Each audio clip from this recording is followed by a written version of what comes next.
Donc yango na banda koloba bandeko ba bolingo ezali nini. Donc biso tokanisaki que makambo ya ba crise ya ba nationalité kosila mais boye ko remarquer que likambo oyo ezongi sous na toile. Pourquoi? Parce que ezali ba crise identitaire. Donc il faut to lobela yango to marteler yango to ba crise yango ebandaki kaka na yango.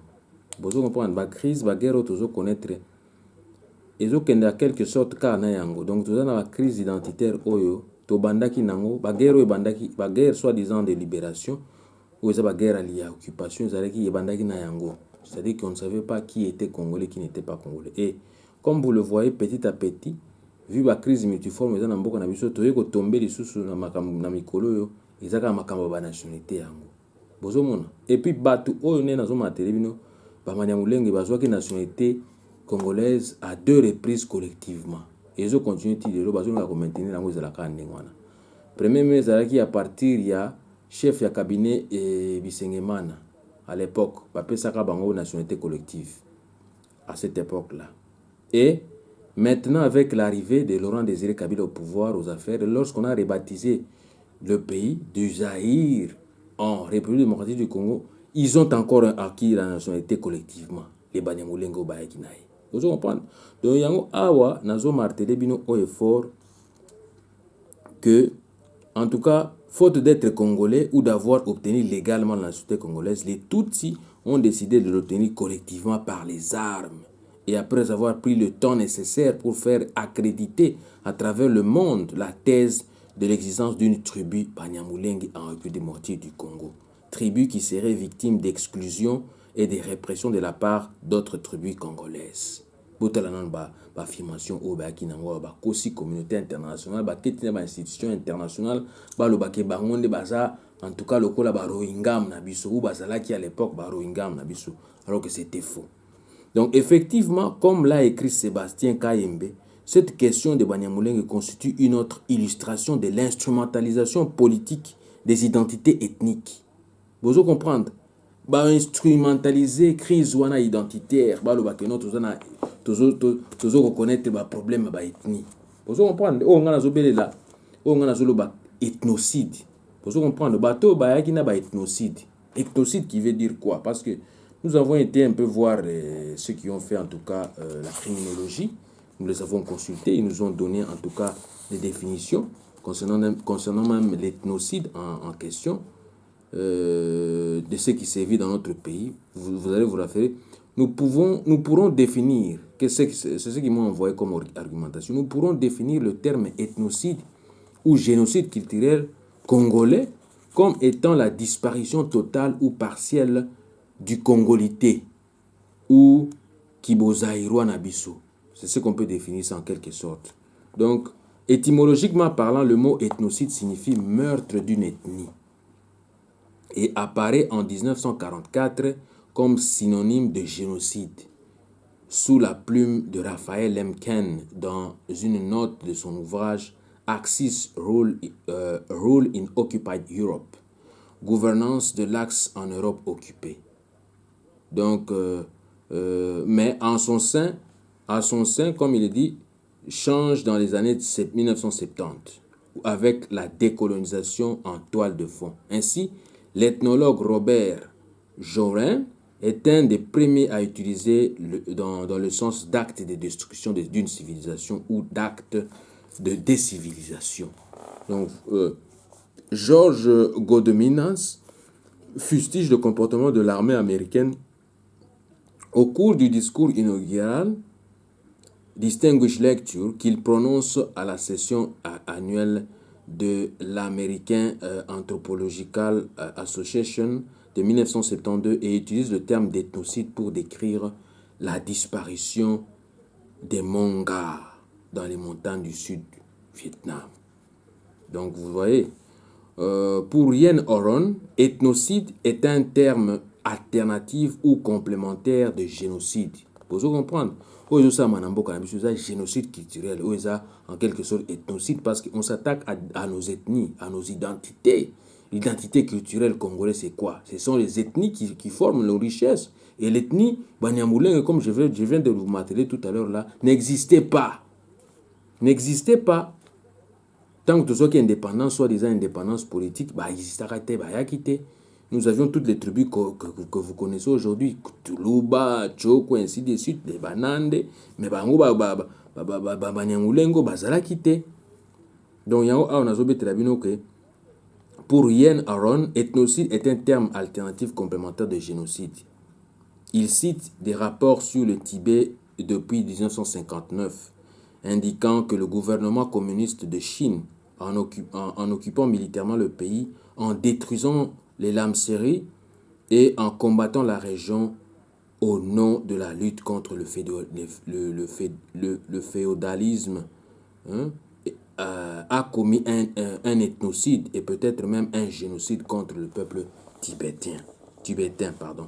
Enfin, d'après la définition avancée en 1983 par l'Union internationale des sciences anthropologiques et ethnologiques, un ethnocide est toute entreprise donc ou action conduisant à la destruction de la culture d'un groupe, à l'éradication de son ethnicité ou identité culturelle. Donc, vous comprendre. Donc, autant que na Congo, ils se sont accaparés de notre nationalité. Ils se sont dit qu'ils commencent maintenant à faire voir que c'est eux le vrai Congolais. Ils occupent nos ambassades, ils occupent nos consulats pour dire que c'est eux qui sont des vrais Congolais. Même ceux qui pour avoir un passeport, ils commencent à vous changer même l'ancien passeport parce que vous avez déjà obtenu l'ancien passeport. Ils commencent à vous compliquer et dire que non, vous remplissez le formulaire démontrant vos secteurs, démontrant vos districts, ainsi de suite, aux Amutawa, puis ainsi de suite, il faut définir. Alors que vous avez déjà en détention ancien passeport. Donc, si vous avez renouvelé le passeport, heureusement que vous avez un passeport, on a un passeport à Sika. Parce que Tina Moko Kotu na yote origine na yo, ainsi de suite, parce que ce sont des occupants qui sont là. Parce que Tina Moko octroyer le passeport au Congolais, c'est tout. Avec le découpage qui est intervenu là-bas, est-ce que vous allez vous retrouver encore avec ça? Je ne crois pas. Dites-moi quel district encore n'a pas des membres de la province et on a soi-disant 26 provinces. Donc, vous comprendre que il faut tout comme au point, il y a que sosola, il y a que expliquer bien crise haute, vous connaître dans beaucoup d'ambition, et zo utawapi, et bandi wapi pe, ndenge ni comité na niveau haut. Donc, et ça, compte tenu à bilo qu'on a tué Sabino Awa. Donc, effectivement, comme l'a écrit Sébastien Kayembe, cette question de Banyamulenge constitue une autre illustration de l'instrumentalisation politique des identités ethniques. Donc, en effet, après le génocide des Tutsis et des Hutus modérés en 1994-94, les nouvelles autorités du Rwanda décidèrent, face aux préparatifs de guerre qui s'accéléraient dans les camps des réfugiés Hutus, plus d'1 million de personnes installées en territoire congolais où s'étaient entassés des dizaines de milliers de soldats de l'ancienne armée d'Abiyarimana, d'empêcher les extrémistes Hutus de prendre le pouvoir en réglant à leur manière le problème de leur présence à 2 pas de la frontière entre le Congo et le Rwanda. Ensuite, elles ont mal dissimulé leurs intentions territoriales sur le Congo voisin et surtout leur volonté d'imposer à Kinshasa un régime politique qui leur fut favorable. Pour atteindre ces objectifs, la question Banyamulenge leur a fourni un bon prétexte. Vous comprenez? Cette question-là de Banyamulenge, justement, c'est au début du mois de septembre de l'année 1996 que cette guerre de nationalité a débuté. Vous comprenez? Les médias internationaux parlaient d'une rébellion alors qu'il s'agissait d'un schéma Tutsi visant à l'occupation totale de l'espace politique, économique, culturel et social de notre pays qui est la République démocratique du Congo. C'est l'entrée en scène du président actuel, alors porte-parole du mouvement, qui s'émuera dans la suite en AFDEL. Il en ravira plus tard la présidence que la guerre dite des Banyamulenge s'est muée à l'Émirat en guerre de libération grâce à l'accord de l'Émirat, un document qui s'y est de disséquer car très révélateur des maléfiques des Saints Tutsis dans notre pays. Mais avant d'examiner l'accord dit l'Émirat, citons encore Vangu Mambweni, qui résume ci-après les réalités des guerres dont nous sommes victimes appelées malencontreusement guerre de libération. C'est ce qui était devenu la première guerre d'occupation grâce à l'effet Kabila, ou de rébellion. Des guerres se sont produites entre royaumes ou entre peuples de notre pays. Mais en ce qui concerne les Tutsis, il s'agit d'un plan de colonisation. Suivez-moi très bien. De colonisation de la province du Kivu. Il s'agit de l'institution soit d'une république des volcans, soit d'une république des grands lacs, soit encore une fédération entre le Rwanda, l'Ouganda, le Burundi, la Tanzanie et le Kenya. Soit enfin restituer une confédération qui devra être gérée selon les rêves de Museveni par un gouvernement supranational dont il parle sans se soucier de consulter les peuples des États considérés. À supposer que le rêve soit agréable en soi, dans le sens des regroupements régionaux et sous-régionaux, parce que au niveau du Tutsi international, soi-disant Pawa et alliés, en cas d'échec de ce plan, il est aussi envisagé d'instituer une république autonome du Kivu, qui comprendrait les provinces de Mulenge, Nord Kivu, Sud Kivu et Maniema. Le soi-disant Tutsi International Power, dont la devise est le mot Tutsi est un et indivisible, a ainsi initié ou financé plusieurs études qui devaient par ailleurs servir de référence ou de base d'argument. C'est ainsi que pour les besoins de la cause, les Tutsis sont allés jusqu'à infiltrer presque toutes les institutions et organisations internationales, les médias des pays occidentaux, les structures politiques, économiques, sociales, culturelles et même les armées des États visés. Et des fils d'immigrés Tutsis rwandais tels que Rwamakuba, alias Deogracias Bugera, et Bizima Karamutelo, étudiant rwandais en Afrique du Sud, identifié et reconnu comme tel jusqu'en 1996, se sont amusés avec l'aide et les objectifs du type jusqu'au point d'exercer des fonctions de souveraineté dans le Congo des Zoba, soi-disant des Congos des imbéciles. Cette injure par laquelle se plaisant à nous appeler bon nombre d'autres peuples africains. Des documents historiques signalant également l'existence d'un plan de colonisation Tutsi datant de plus d'un siècle. Nous avons en effet signalé des tentatives du moine rwandais Rwabugini de conquérir le Kivu et par les armes vers la fin du 19e siècle. Il fut tué par les Bahavu en 1885.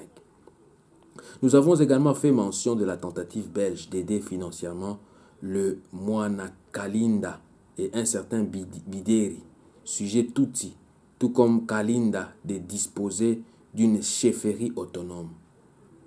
Le Bishari à Massissi, en plein territoire congolais. La réaction des autochtones Baoundé contraignit le roi des Belges en pleine période coloniale à abolir la chefferie Bishari.